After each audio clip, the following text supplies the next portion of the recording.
Welcome to Utah Jazz Franchise. This is episode number 15. The Jazz lose to the Los Angeles Lakers in Los Angeles. Somehow I managed to delete all of the highlights from this game, so we just get to look at the score. 110-102 victory for the Lakers, and the Jazz head back to Salt Lake City to take on the Philadelphia 76ers. Sixers lead by 2 early in the first. Alec Burks into the lane. He is fouled there by Embiid, but able to get the shot to go. Jazz lead by 1 here at the end of the first. Okafor working on Withy, and he gets the friendly bounce. Sixers lead 23-22 at the end of quarter number 1. Second quarter action now. Rudy Gobert working on Embiid. Gobert spins back towards the baseline. He's fouled. Gets the shot down off the glass. And at the break, the Jazz would lead 49-47. Gobert with 9 points, 3 boards. Covington for Philadelphia, 11 points. Favors now in the third quarter. Jazz leading 60-52. Favors gets the shot up and in. And here is Exum. His shot no good, but followed by Rudy Gobert with a one-handed tomahawk dunk on the follow.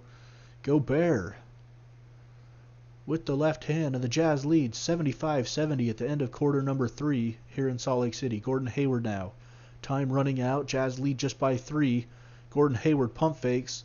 Lots of contact there. He still gets the shot to go. And then here's Hayward from the corner. Shot no good.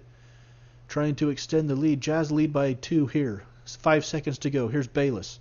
Bayless. Fairly good look, but he falls away and misses the shot with 1.2 seconds to go. The Jazz hold on for a close, narrow 94-92 victory.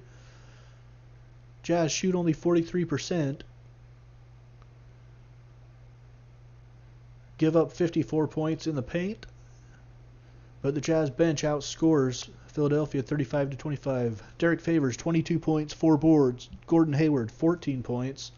On just 5 of 12 shooting, he has been struggling a bit lately. Rudy Gobert, 12 points, 11 boards, and 3 blocks on the game. For the Jazz, Dante Exum, 9 points, 5 assists.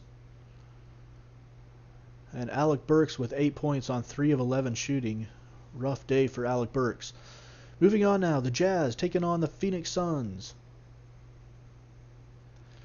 And at the break, the Suns are pounding the Jazz 72-43. And things got out of hand in this one. So admittedly got a little flustered with my inability to play defense. Still a pretty steep learning curve on this game from the fact that the last NBA 2K game I really played was NBA 2K14. And I kind of skipped the last couple years, 15 and 16. So still trying to get this game figured out a little bit. A lot of different features, particularly in the strategy and stuff like that. I'm trying to figure out how to work that whole interface, and I think I'm making progress, but that Phoenix game was definitely a step back. Next opponent here for the Jazz is the Brooklyn Nets. The Nets at 11-21, the Jazz at 11-23. Gordon Hayward down the left side with a two-handed flush. He hammers it home. At the break, the Nets lead, though, 57-45. Struggling to keep the Nets from scoring in this game. They just seemed like they were hitting everything. Second half now, Derek Favors dunks back the miss. At the end of the third, though, Brooklyn leads 81-72. Jazz struggling to get any stops when they need them. Trey Lyles hits the 3 here from the top of the key. Cuts the lead to 4, but that's as close as the Jazz would get in this one. As you see, Brooklyn shoots 52%, 10 of 18 on threes. The Jazz just did not guard the three-point line very well at all. 10 of 18 from downtown. Brook Lopez, 27 points, 14 boards, 3 assists, 6 steals on 10 of 19 shooting. Incredible line there for Brook Lopez. Jeremy Lin, 19 points. And Grievous Vasquez had 13. For the Jazz, Gordon Hayward finishes with 22. Much better shooting performance for him, 9 of 15. Rodney Hood, 6 of 15 for 14 points. Derek Favors, 12 points, 5 rebounds on 5 of 6 shooting, but he was minus 11 and plus minus in this game. Joe Johnson, 11 points off the bench for Utah.